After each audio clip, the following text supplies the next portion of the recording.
Hello friends, welcome to LK academy. मैं आकाश मेहता। आज हम डिस्कस करेंगे एक इम्पोर्टेंट टॉपिक।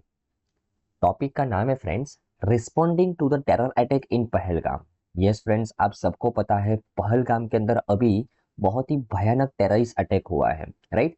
और ये जो टेररिस्ट अटैक हुआ है उसकी रिस्पॉन्सिबिलिटी किसने ली है? द रेजिस्टेंट फ्रंट नाम का एक संगठन है जो लश्कर ए ताइबा के अंडर में काम करता है। लश्कर ए ताइबा ये वही संस्था है, ये वही संगठन है जिसको सपोर्ट किया जाता है पाकिस्तान के आईएसआई के द्वारा, इंटर सर्विस इंटेलिजेंस के द्वारा। और उसी लश्कर ए ताइबा के अंडर में एक संगठन है द रेजिस्टेंट फ्रंट, इसके द्वारा इस टेररिस्ट अटैक का रिस्पॉन्सिबिलिटी लिया गया है फ्रेंड्स, बराबर ना। मतलब बोल सकते हैं कि यहाँ पे इस टेररिस्ट अटैक के अंदर पाकिस्तान का कोई ना कोई जगह पे इन्वॉल्वमेंट है। तो ये टेररिस्ट अटैक को रिटेलिएट करने के लिए, उसके सामने रिस्पॉन्ड करने के लिए इंडिया ने कौन से स्टेप ली है पाकिस्तान के खिलाफ, इसके बारे में हमको इस न्यूज में पढ़ना है फ्रेंड्स, बराबर ना। ओके, अभी ये जो टेररिस्ट अटैक हुआ है पहलगाम के अंदर जिसमें पाकिस्तान ने सपोर्ट किया है, पाकिस्तान की एजेंसी के द्वारा सपोर्ट किया गया है, ये टेररिस्ट अटैक कोई पहली बार नहीं हुआ फ्रेंड्स। पास्ट में भी पाकिस्तान बैक टेररिस्ट अटैक बहुत देखने को मिले हैं भारत के अंदर। अगर मैं कुछ एग्जांपल लूं तो 2001 के अंदर पार्लियामेंट में जो अटैक हुआ था, मुंबई के अंदर 2008 में जो अटैक हुआ था, उरी के अंदर 2016 में जो अटैक हुआ था, और पुलवामा के अंदर 2019 के अंदर जो अटैक हुआ था। तो ऐसे बहुत सारे अटैक पाकिस्तानी एजेंसी के द्वारा भारत के ऊपर फ्रीक्वेंटली मैनर में किए गए हैं फ्रेंड्स, बराबर ना। ओके, और भारत ने भी कुछ रिटेलिएशन के अंदर कुछ एक्शंस लिए हैं पाकिस्तान को जवाब देने के लिए। Like Uri surgical strike Bharat ने की थी, बालाकोट एयर स्ट्राइक भारत ने की थी, लेकिन ये जो स्ट्राइक्स की थी भारत ने इस टेररिस्ट अटैक के रिटेलिएशन के अंदर, इसका कुछ खास डिटरेंस नहीं हुआ पाकिस्तान के ऊपर, बराबर ना। इसके लिए इस बार भारत ने पाकिस्तान की इकोनॉमी के ऊपर फोकस किया है फ्रेंड्स, बराबर ना। भारत ने कुछ ऐसे स्टेप्स लिए हैं कि जिसके माध्यम से पाकिस्तान की इकोनॉमी, अर्थव्यवस्था बर्बाद हो जाए फ्रेंड्स, बराबर ना। ओके, तो अभी हम बात करते हैं भारत ने ऐसे कौन से स्टेप्स लिए हैं जो पाकिस्तान के ऊपर हाई इंपैक्ट क्रिएट करेगा, बराबर ना। तो अभी रिसेंटली पहलगाम अटैक को रिस्पॉन्ड करने के लिए एक मीटिंग का आयोजन किया गया था, कैबिनेट कमेटी ऑन सिक्योरिटी की मीटिंग का, बराबर, जिसको चेयर करते हैं हमारे प्राइम मिनिस्टर। और उनके द्वारा ये मीटिंग के दौरान 5 इंपॉर्टेंट स्टेप अनाउंस किए गए हैं पाकिस्तान से बदला लेने के लिए, बराबर ना। और ये 5 इंपॉर्टेंट स्टेप की अगर बात करूं फ्रेंड्स, तो उसमें सबसे पहला स्टेप है जो इंडस वाटर ट्रीटी, जो 1960 के अंदर इंडिया और पाकिस्तान के बीच में साइन हुई थी, उसको इमीडिएट इफेक्ट से सस्पेंड करने की बात की गई है। अभी हम डिटेल में पढ़ेंगे इंडस वाटर ट्रीटी क्या है। ये इंडस वाटर ट्रीटी 1960 में की गई थी, उसको इमीडिएट इफेक्ट से सस्पेंड करने की बात की गई है, ये पहला स्टेप। सेकंड स्टेप, जो अटारी पोस्ट है, जो अटारी चेक पोस्ट है, उसको इमीडिएट इफेक्ट से बंद करने की बात की गई है। इसके लिए जो भी पाकिस्तानी सिटीजन वैलिड एंडोर्समेंट से भारत के अंदर आए हैं उनको 1 मई 2025 तक वापिस जाने को बोला गया है। ये सेकंड स्टेप।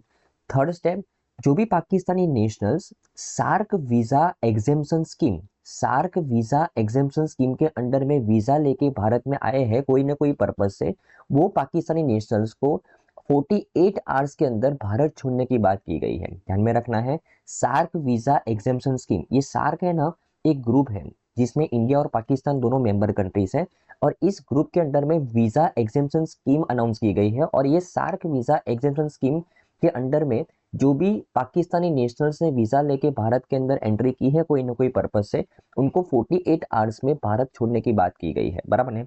ये तीसरा स्टेप। उसके अलावा अगर मैं फोर्थ स्टेप की बात करूं फ्रेंड्स, तो जितने भी मिलिट्री, नवल और एयर एडवाइजर्स हैं पाकिस्तानी हाई कमीशन के अंदर जो भारत के अंदर स्थित है, उनको 1 वीक के अंदर अंदर भारत छोड़ने की बात की गई है। उसके अलावा भारत ने भी जो उसके मिलिट्री, नेवी और एयर एडवाइजर हैं इंडियन हाई कमीशन के इस्लामाबाद के अंदर, पाकिस्तान के अंदर, उसको भी भारत वापस बुला दिया गया है, बराबर ना। ओके, और ये जो टोटल स्ट्रेंथ है हाई कमीशंस की, बराबर ना, उस जो अभी प्रेजेंटली 55 है उसको रिड्यूस करके 30 करने की बात की है 1 मई 2025 तक, बराबर ना। तो ये फ्रेंड्स 5 इंपोर्टेंट स्टेप लिए गए हैं कैबिनेट कमेटी ऑन सिक्योरिटी के द्वारा against Pakistan to retaliate this Pahalgam terrorist attack, बराबर ना। ओके, तो इस बार भारत ने कोई अटैक के बदले में अटैक नहीं किया फ्रेंड्स, बराबर है, क्योंकि पास्ट में भारत ने बहुत सारे अटैक सर्जिकल स्ट्राइक्स वगैरह की थी, लेकिन वो इतना ज़्यादा इम्पैक्ट नहीं कर पाया पाकिस्तान के ऊपर, और इसी का नतीजा है ये पहलगाम टेररिस्ट अटैक। तो इस बार भारत ने कुछ ऐसे स्टेप्स लिए हैं जो लॉन्ग टर्म इम्पैक्ट करेंगे पाकिस्तान के ऊपर, बराबर ना। उसमें सबसे खतरनाक स्टेप है फ्रेंड्स इंडस वाटर ट्रीटी। इसके बारे में समझते हैं, इंडस वाटर ट्रीटी के बारे में। ओके, अगर मैं इंडस वाटर ट्रीटी की बात करूं, जैसे मैंने आपको बताया, ये जो ट्रीटी है, ये जो एग्रीमेंट है, वो 19 सितंबर 1960 को किया गया था इंडिया और पाकिस्तान के बीच में। इसके माध्यम से तो वर्ल्ड बैंक ने इंडिया और पाकिस्तान के बीच में ये ट्रीटी करवाया था। तब इंडिया के प्राइम मिनिस्टर थे जवाहरलाल नेहरू जी, बराबर ना। अभी ये ट्रीटी के अंदर क्लियरली पता चल रहा है कि जो इंडस वाटर है, जो सिंधु नदी का पानी है, उसको डिस्ट्रीब्यूट करने की बात की गई है इंडिया और पाकिस्तान के बीच में, बराबर ना। अगर मैं इंडस रिवर की बात करूँ ना फ्रेंड्स, इंडस रिवर, ये जो रिवर है वो मानसरोवर से ओरिजिनेट होता है। तिब्बत वाला जो रीजन है वो वहां से फिर इंडिया में एंट्री करते हैं ये रिवर, और ये इंडिया से होके पाकिस्तान में एंट्री करते हैं इस तरीके से, बराबर ना।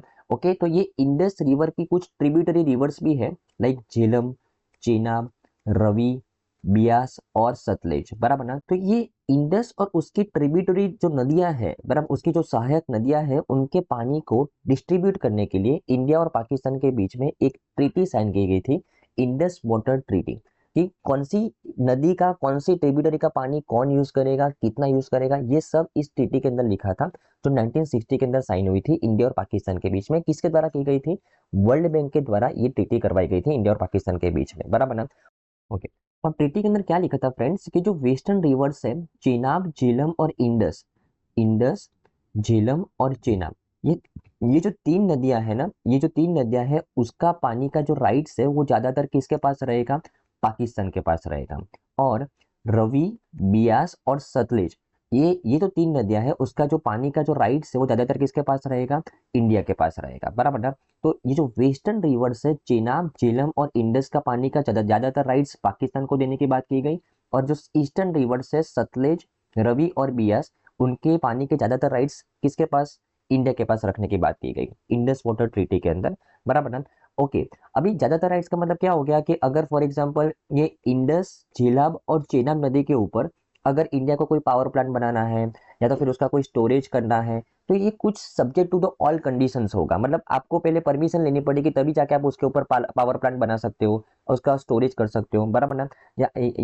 ये जो सतलेज, बियास और रवि, जिसके ज्यादातर राइट्स इंडिया के पास है, तो इस नदी का पानी का कैसे भी करके आप यूज कर सकते हो। लेकिन ये जो तीन नदियां हैं, इंडस, झेलम और चेनाब, इस ट्रीटी के अंडर में अगर भारत को इसका यूज करना है, तो वो कुछ सब्जेक्ट टू ऑल कंडीशंस होता है, बराबर ना। कि आप अगर कुछ लिमिट से ज्यादा यूज करना चाहते हो तो आपको परमिशन लेनी पड़ेगी, सिंपल, बराबर ना। ओके, तो ये ट्रीटी के अंदर बोला गया था कि ये तीन नदी का पानी, इंडस, झेलम और चेनाब, वो पाकिस्तान के पास ज्यादा राइट हो गए, और ये बाकी के तीन नदी का पानी का जो राइट होगा वो इंडिया के पास होगा। लेकिन अभी ये पहलगाम टेररिस्ट अटैक के चलते ये इंडस वाटर ट्रीटी भारत ने इमीडिएट इफेक्ट से सस्पेंड कर दी है। मतलब ये इंडस, झेलम और चेनाब नदी जो भारत से होके जो पाकिस्तान में एंटर कर रही थी, उसका पानी अभी भारत कोई भी जगह पे अपने पर्पस के लिए यूज कर सकता है, बराबर ना। ये ट्रीटी को उसने इमीडिएट इफेक्ट से सस्पेंड कर दिया है। मतलब जो ट्रीटी में लिखा था कि हम इसका ज्यादातर पानी पाकिस्तान को यूज करने देंगे, वो अभी भारत नहीं मानेगा जब तक पाकिस्तान कुछ ठोस एक्शन नहीं लेता इस टेररिस्ट अटैक के खिलाफ, बराबर ना। ओके, तो ये इंडस, झेलम और चेनाब नदी का जो पानी, ऐसा नहीं है कि वो 100% रोक देगा भारत। तो ज्यादातर जो पानी जो पाकिस्तान में जा रहा था, उसको इंडिया कोई ना कोई पर्पस से यूज कर लेगा, डाइवर्ट कर लेगा, बराबर, अपने इरिगेशन पर्पस के लिए यूज कर लेगा, इस ट्रीटी की बातें नहीं मानेगा कुछ समय के लिए, बराबर ना। ऐसा अभी स्टेटमेंट दिया गया है कैबिनेट कमेटी ऑन सिक्योरिटी के द्वारा। Okay, right. तो आप देख सकते हो फ्रेंड्स, ये इंडस, झेलम और चेनाब नदी, ये पाकिस्तान के लिए कितनी इंपोर्टेंट नदियां हैं फ्रेंड्स। और बहुत सारा इरिगेशन और उसके अलावा बहुत सारे पावर प्लांट्स पाकिस्तान के अंदर इस नदी के ऊपर डिपेंड थे, बराबर ना। और अभी अगर इंडिया इस ट्रीटी को कैंसिल कर देगा या तो फिर सस्पेंड करेगा इमीडिएट इफेक्ट के साथ, तो ये कितना इफेक्ट होगा पाकिस्तान के ऊपर, बराबर ना, वो आपको लॉन्ग टर्म पे जानने को मिलेगा फ्रेंड्स, बराबर ना। Okay, right. I think friends आपको आज की न्यूज़ में समझ में आया होगा फ्रेंड्स कि किस तरीके से इंडिया ने पाकिस्तान के खिलाफ 5 इंपॉर्टेंट स्टेप लिए हैं पाकिस्तान की इकोनॉमी को इम्पैक्ट करने के लिए, बराबर ना। ओके, तो थैंक यू फ्रेंड्स, बाय।